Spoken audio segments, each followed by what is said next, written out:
Attention, you're listening to The Todd Huff Show, America's home for conservative, not bitter talk and education.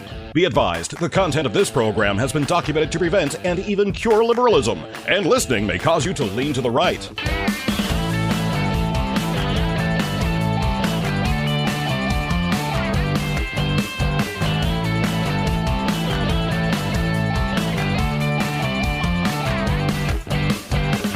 And now, coming to you from the Full Suite Wealth Studios, here's your conservative but not bitter host, Todd Huff.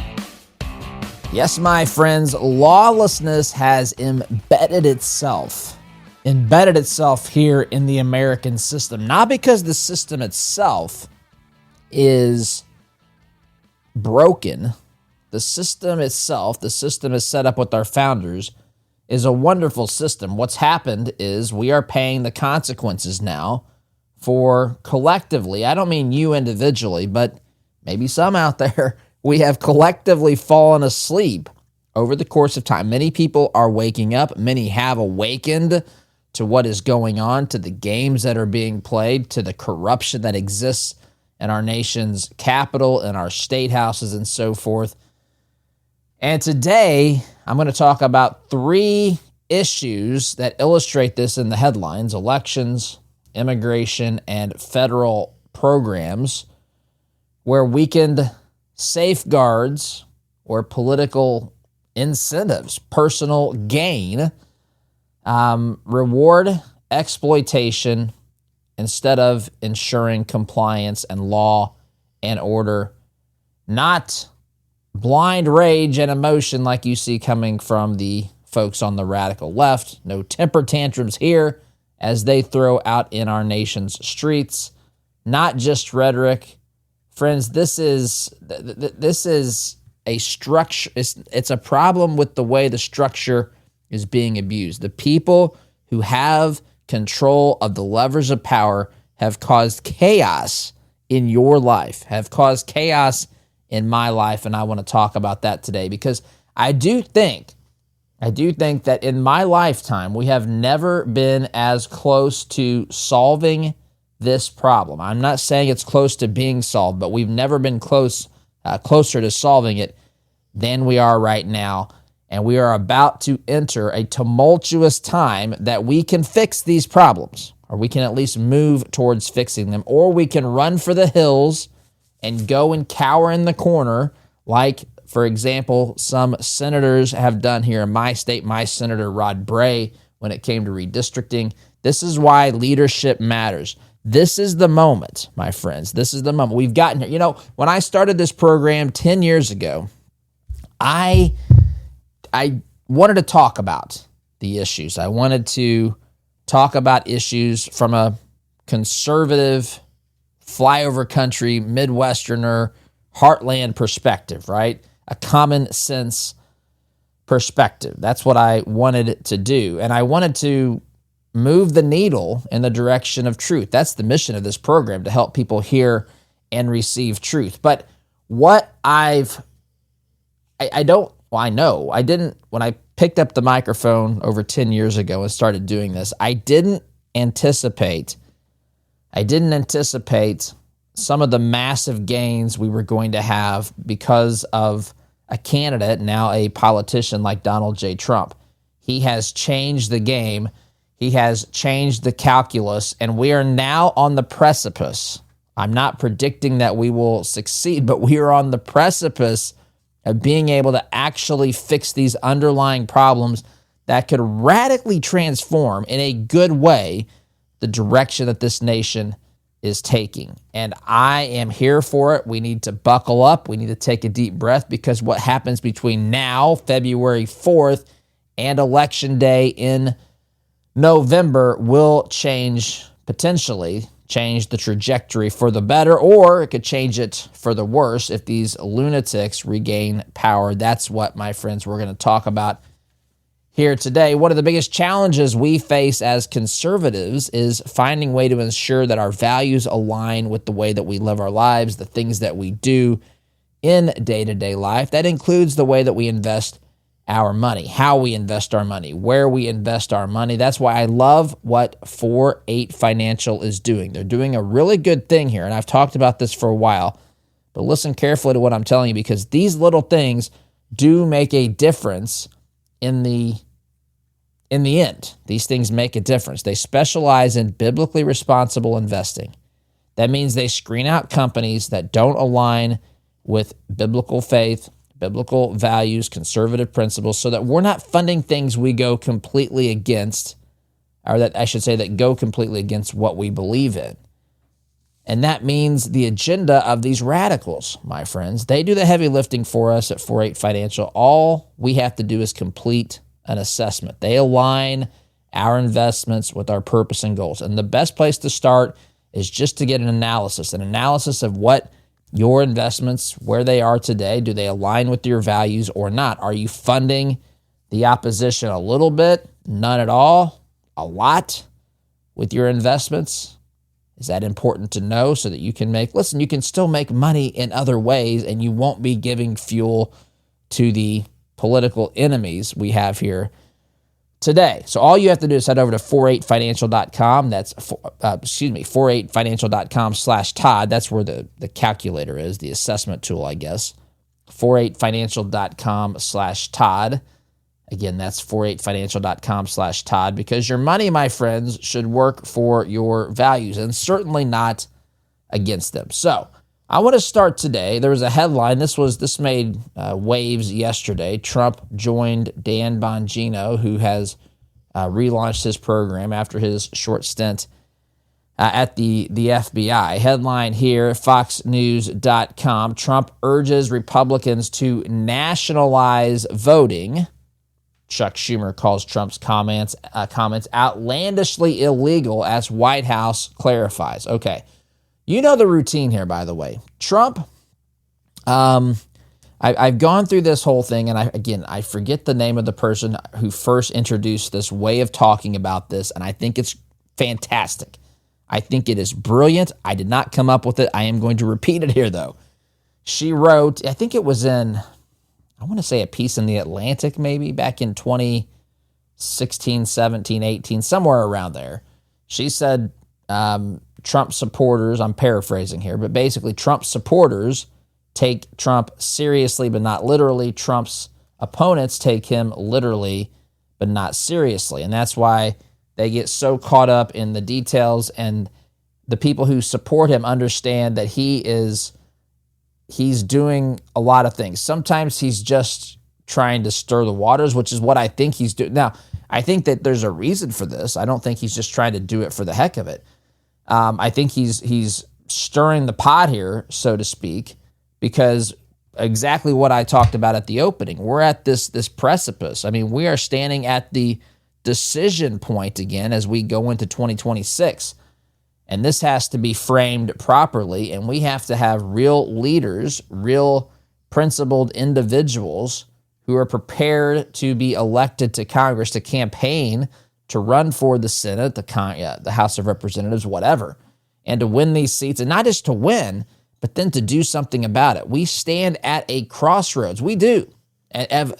We stand at a crossroads that, in my lifetime, now you could say this is an extended period of time, but this, for the first time in forever, conservatives are at a crossroads that they are one step away from eradicating a lot of the garbage and the nonsense that's been happening in this country over the many, many decades. So I'm going to read this article, give you context, talk about this, and I want to talk about two other issues that are related to this along the way as well. President Donald Trump urged Republicans to, quote, take over and nationalize voting on Monday. Trump made the comments during an interview with former FBI Deputy Director Dan Bongino. Under the Constitution, the article says here, states set the rules for both federal and state elections, establishing, quote, the times, places, and manner of holding elections for the House of Representatives and the Senate. Let me pause. That is true. That is true. But the Constitution also states here, where do I have this in the stack of stuff? You got to be kidding me. Hold on here. I got it somewhere. But the Constitution, there it is. It explicitly states that the Congress, the federal Congress, has the authority to make or alter general rules for the election. We're looking at Article 1, Section 4. So states run the elections, times and manner, but Congress can set rules, can alter rules. So state authority includes things like where the polling locations, the logistics of the election itself, the formats of the ballots, how that's going to be administered, I should say, from a practical perspective. Federal authority, there is some. They can set uniform standards. They can regulate federal election conditions. I mean, for example, we have a federal election day. All states didn't happen to agree upon that date and just happen to have that as election day. There are things that the federal government, the Congress, can absolutely do. They can enforce, by the way, this is the important one, citizenship and eligibility requirements. So administering an election is not the same as setting all the conditions. Running the election is not the same as setting the standards. And so states absolutely have rights to how they manage it, but Congress also has the explicit right to set certain standards, certain provisions, certain rules by which all states, I mean, you can imagine if every state had a completely different set of rules for how an election is run. There has to be some standardization to say these are the seats that are that we're putting on your ballot, right? This is how these are the people you're voting for. These are the rules. We have a time frame in which we expect the election itself to end. Those sorts of things. Who can vote in the election? Absolutely, those things matter, and the U.S. Congress should be able to do that. So Fox left that part out of this because I've added that to this article. They did not put that in here. Republicans should say we want to take over, Trump told Bongino. We should take over the voting in at least 15 places, he says. Republicans ought to nationalize the voting. We have states that are so crooked and they're counting votes. So Trump's laying out a general problem here. The problem is Trump says, look, we have elections that are being run by people that want a predetermined outcome, right? We all want to win the election, but there are some people who say we'll do whatever it takes as long as it takes us, so long as it takes Trump or takes Republicans out of political office. And you can begin to see some of the gamesmanships. Things like giving driver's licenses to illegal aliens and so forth in your state. That sounds, I guess at first glance, that may sound like, well, I mean, I don't see it that way, but someone says, well, they ought to be able to drive if they're here, I guess. It's crazy to me, but, that's a tool by which they could start, they could, in theory, in fact, if you listen to people who run elections, they will tell you that allows some of these folks to be able to register to vote. They have a photo ID, they've got the address, they just check a box that says that they're a citizen. They attest to it. What are you going to do about it? I mean, it's crazy. Nothing ever happens with these things. It's just they're totally content with the way the system runs. And so Trump comes in and he uses big language. Trump says we should take over the voting. Now let me pause. Let me pause for a second. There will not be an effort by Congress to take over the states and their ability to run their own elections. That's not what's happening here. Trump is using language like this intentionally to bring attention to this issue because it's important. Let me pause and remind you, when some of these shenanigans happened back in 2020, people who simply had questions like me, like many of you, if you asked those questions, if you posed a question on social media, you paid a consequence. Your content was taken down, you were shadow banned, you were whatever, right? Your account may have been locked and taken down and so forth. Even if you shared articles or opinions of people who said that there were some shady things happening. Talked about 2,000 mules or whatever. I had many videos taken down from YouTube. I think Facebook hit me. To me, the biggest problem, the worst offender in my experience was YouTube. There was a point where they had a sign.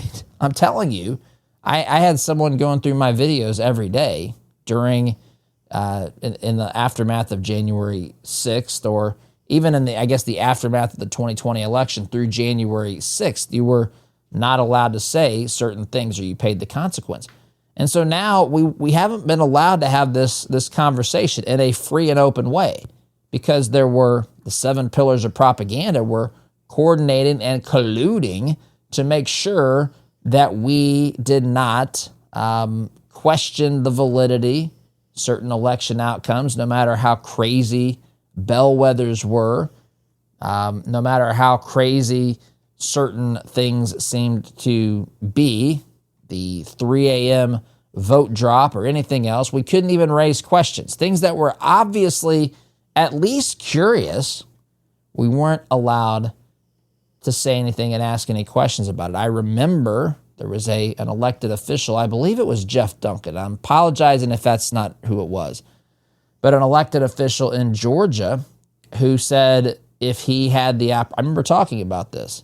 He said, if I could just explain, if I had 5 minutes with every voter in Georgia, I could eliminate any concerns they had about election integrity. What we had here in Georgia was the right outcome. We have every reason in the world to believe it. I just can't go out there and explain it to every Georgian because I don't have the time. And I remember saying to this knucklehead, well, have you heard of media? Have you heard of social media? Have you heard of creating videos? If you could convince everybody simply in 5 minutes, then why don't you put that 5-minute content into a video and post it and make video media appearances? They would have loved to have had you out there telling your citizens how they should have trusted the results of the 2020 election. But he never did it. He never did it. Instead, he used his media appearances to tell the media that he could convince people very easily in 5 minutes if he could sit down with them one-on-one. Why not do it there? These are questions that reasonable people, that thoughtful people have. Well, why doesn't he just do that? Just do that.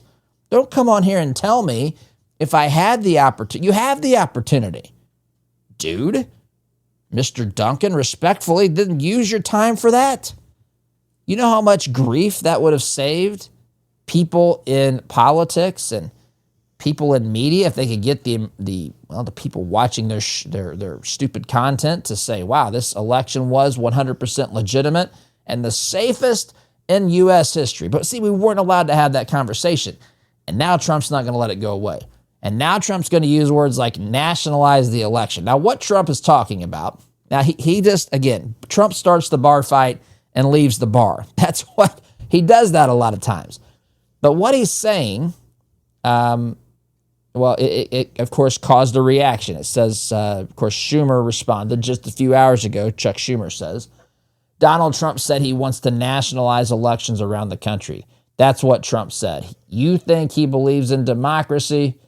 He said we want to take over. The Republicans ought to nationalize the voting. Does Donald Trump need a copy of the Constitution? What he is saying is outlandishly legal. And listen, if you're saying the federalization of all elections, if that's literally, again, what Trump means, then he's wrong. But that's, again, he's forcing the conversation. I'm tired of trying to explain this to people who don't want to understand. Trump has forced the conversation, and he's highlighting. And a spokesperson came out later, Abigail Jackson, and she clarified to ABC News what Trump was, what he was getting at. And this is, again, standard operating procedure.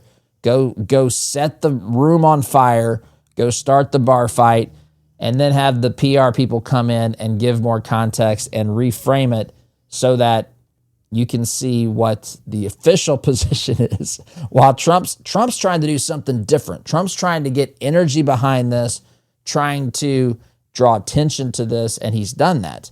So she comes out, Abigail Jackson comes out, and she says this, or she clarified Trump's comments. She says, President Trump cares deeply about the safety and security of our elections. That's why he's urged Congress to pass the SAVE Act, which we talked about a lot yesterday. You can listen to that episode from February 3rd.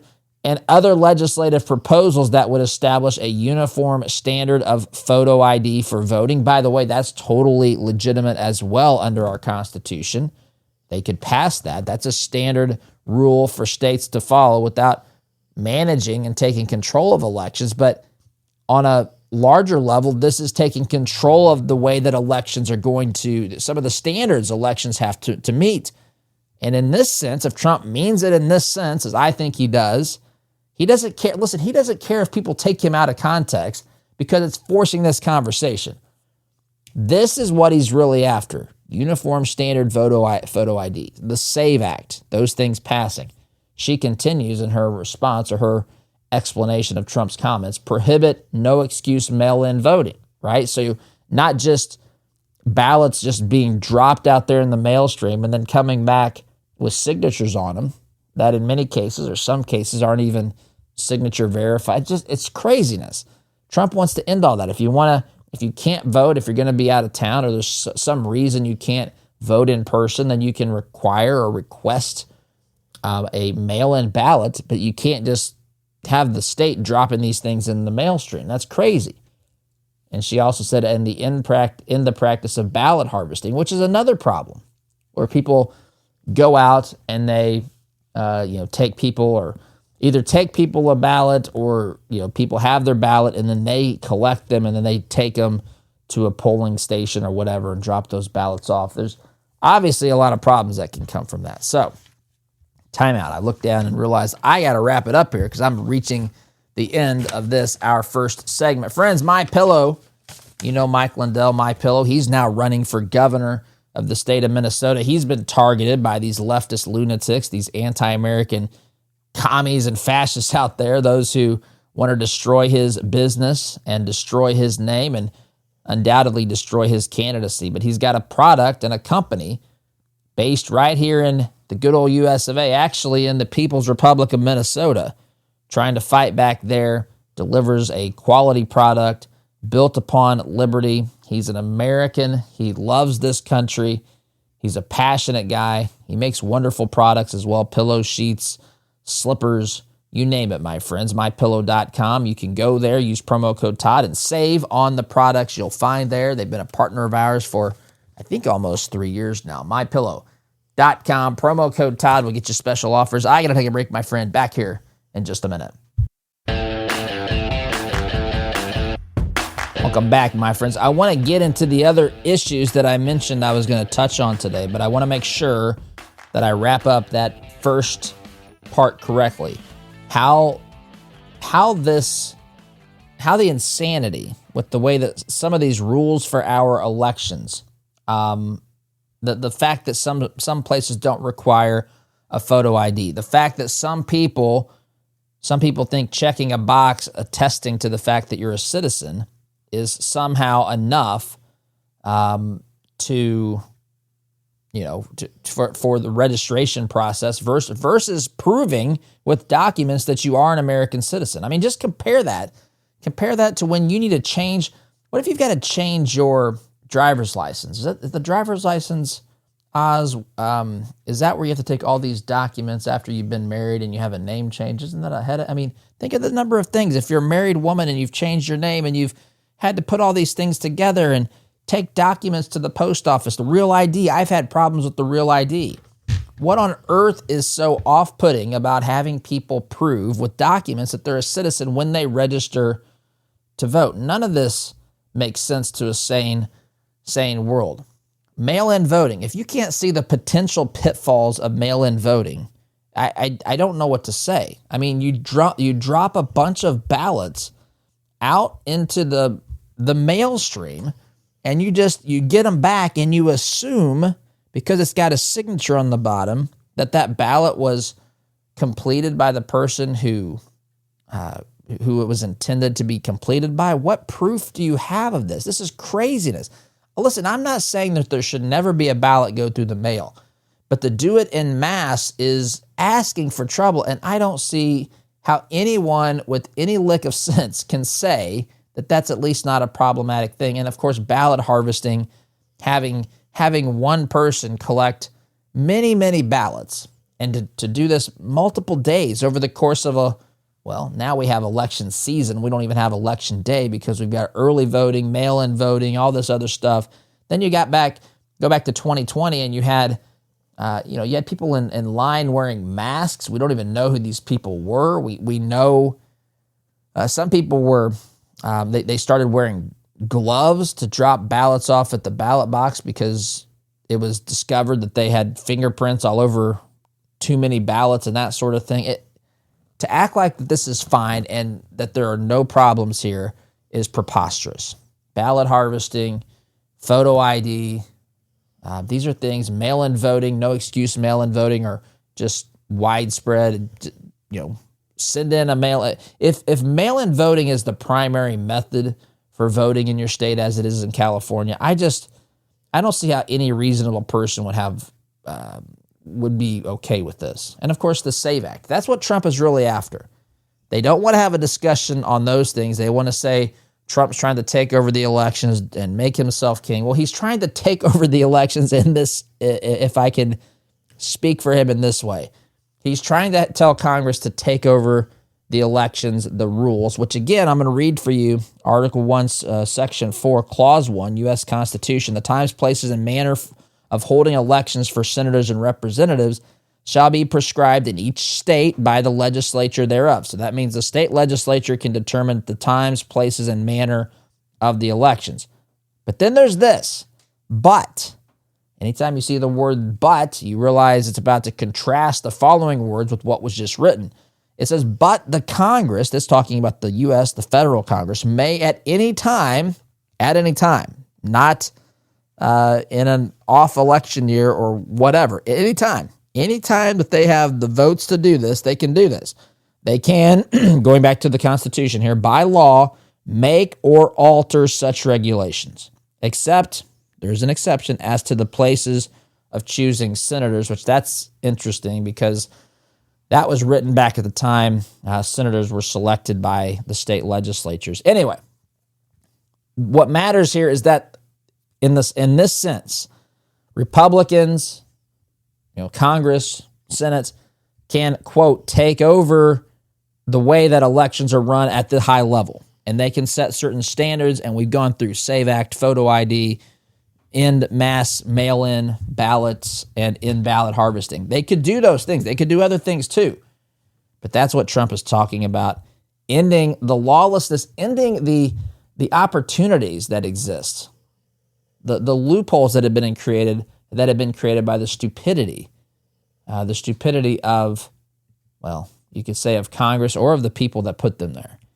So that's what Trump's talking about. I got another article that I want to get to here, another story here. You may have seen, this is at redstate.com. Sorry, I'm copying this article to reopen it in my browser so I can talk about this. J.D. Vance goes scorched earth on how asylum was misused under Biden. Now, I talked to a friend about this recently. When you see, let me just tell you, as a good rule of thumb, when you see a story come out about abuse of ICE agents or somebody who is being deported, who was, quote, here seeking asylum legally and so forth, listen, I'm not here to, you know me, I'm not a defender of the government no matter who's running it. But you should pause and say, why, the only, have you ever wondered why the only time people have a problem with the government is when Trump's running it? Some people would say, well, that's because Trump's running it the wrong way. And I say, how? How is he running it the wrong way? He's running it in a way that you don't like. I know it's got all the people in the media and on the left throwing temper tantrums, but who cares? I don't take my cues from how upset those clowns and lunatics and make-believe journalists are. You explain to me why. We are returning to a nation of law and order. Lawlessness is ending, my friends. So when you hear these allegations and you hear these sad stories, certainly there could be mistakes by ICE, 100%. And sometimes there's things that are gray area, where, again, we talked about some of these tragic situations. Sometimes it could clearly be the fault of the person who is acting in a way that's provocative to ICE. Sometimes there could be a kind of a mixture, and who knows? Any number of things could happen. But for the clear-cut example of ICE just outright abusing its authority, show me what that is. If you have it, show me. I've seen a lot of allegations. I've seen a lot of stories. I've seen stories of a girl, for example, sitting outside in handcuffs beside a car, crying, saying, I'm a U.S. citizen, ICE has detained me. Well, then you realize what happened was she was protecting her illegal alien boyfriend from getting apprehended by ICE. She was interfering. They apprehended her temporarily. They put her in handcuffs, and she was let go. Or what? They didn't even charge her for for what she did. So there's always more to the story, and we're never allowed to hear that they get the value of the shock up front, right? There's allegations of Trump and ICE tear gassing schools or whatever. They say outlandish things. I think a senator, U.S. senator, made these comments the other day. What does that even mean? They want to paint the picture that kids are just there in class and ICE agents come in and say, drop a tear gas canister in there. It's just crazy. That's not happening. So the same thing is true with what we've been told about asylum. Let me look at the article here. Vice President J.D. Vance was driving the left a bit crazy with the point he was making about asylum claims during an exchange on X with Democratic Representative Seth, Magaziner, Rhode Island District 2. The conversation revolved around the case of the 5-year-old boy, Liam Ramos. As we reported, the media claimed the child had been detained by ICE, as though the child was being targeted. In fact, as DHS explained, when they went to pick up the father fled. So they weren't going to leave the child out in the cold. And when they got the father, the child was kept with the father. So, they say, look, ICE is cuffing and detaining these little boys, these little 5-year-old boys. Well, the story was the kid was with the father. The father was here illegally. The father took off. The kid was there by himself. And what was ICE supposed to do? Just leave the kid hanging out on the streets? They write here, but the media had no shame when they were pushing their narrative. So there was an argument about this. And I'm up against the clock. I got to take a break. I'm going to get to this, but I thought I could get it in this segment. I'm almost done. I want to touch on one more thing as well, my friends. If you're curious about Kratom, just trying to figure out who to trust, let me introduce you to Christopher's Organic Botanicals. Family-run company, offers natural, lab-tested Kratom. It's not the synthetic junk that's given Kratom a bad name. It's been tested, sourced for purity. And that's what Christopher's is all about. They work directly with farmers in Indonesia, follow the same traditions that have been trusted for generations. No gimmicks, no shortcuts. Just a clean, honest alternative for people looking for a more natural way to support their health. You can start with the Kratom Starter Pack. It's a great way to begin. Use coupon code Todd Huff. You'll save 10%. Again, Christopher'sOrganicBotanicals.com. That's the website. Christopher'sOrganicBotanicals.com. Promo code Todd Huff. You got to use my last name too. Saves you 10%. Truth, tradition, transparency, and yes, time out here for me, my friends. Back in just a minute.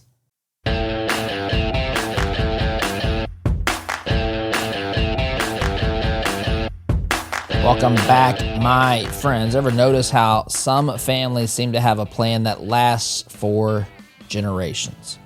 That is not by accident. Full Suite Wealth works with people who want their wealth to make a difference for years to come. Their team brings together high-level investment strategies like private equity, private credit, and options strategies coupled with expert legal guidance. It's about making sure your vision becomes a reality for the people you love today and in the future, my friends. If you're looking to do more than just manage money, if you want to leave a mark, build something lasting, take a look at Full Suite Wealth. Visit fullsuitewealth.com. That's fullsuitewealth.com. Build your legacy, secure your future. Okay, so J.D. Vance had a back and forth tweet with the Democratic representative here. This is what he wrote. He says, "It reminds me of when Margaret Brennan fact-checked me at the VP debate." You know Margaret Brennan, and you know that she's an activist, not a journalist. But he writes here, if your position, J.D. Vance writes this, if your position is that a person can claim asylum after traversing 8 countries, and they are therefore legal immigrants because your president ignores the law and allows them to stay, then you're advocating for an open border. The Biden-Harris administration literally created an app, CBP-1, to digitize the violation of federal immigration law and allow anyone who claimed asylum to stay indefinitely. This is illegitimate, illegal, and the American people rejected it. Now, he wrote that in response because they were having this debate about this child, Liam, 5-year-old boy that I referenced at the end of last segment. And the representative here said it's important for everyone to know Liam's parents didn't enter the U.S. illegally. They presented at a port of entry, requested asylum, and were waiting for their hearing. Many of the families ICE has been snatching off the streets are like this. Immigrants who entered legally. This is the point. The point is it was declared by edict to be legal by the former administration. But if you take everything that they declared to be legal, not by law, by the way, they literally were ignoring the law. They didn't do anything. Look at it. It took Trump basically 20 minutes to shut down the border. Biden claimed he couldn't do it. Biden didn't want to do it. As Trump said, we didn't need new laws to secure the border. We just needed a new president. That is 100% accurate. 100% accurate, my friends. And so they're manipulating us. They're gaslighting us. The idea of seeking asylum doesn't mean that you travel if you're having trouble in your home country. And listen, you could be very sympathetic to people and their struggles without wanting to say the only solution is to overwhelm our country with having to take any person in the world at this point who's seeking asylum. There's 8+ billion people on earth. They all can't be American. That's why I've said it's much better for us to be exporting American ideas, things that have made this country great. The problem is, in many instances, we don't have people in office, at least in the Biden administration this was true, who believed in these ideas. So they weren't going to be exporting anything that would help these other countries. They were going to be exporting, trying to import some of the garbage that's that's used in some of these third world socialist communist hellholes. And that's the difference. You don't get to travel through. The idea of asylum is you go to the first place where you're safe and can escape the danger. You don't say, I get a free pass to go into the United States, and then the administration there totally ignores the laws for what this really is, and they give you a special pass. Trump says that's not what this is. We are interpreting the law as it was written, as it was intended. Biden was making it up.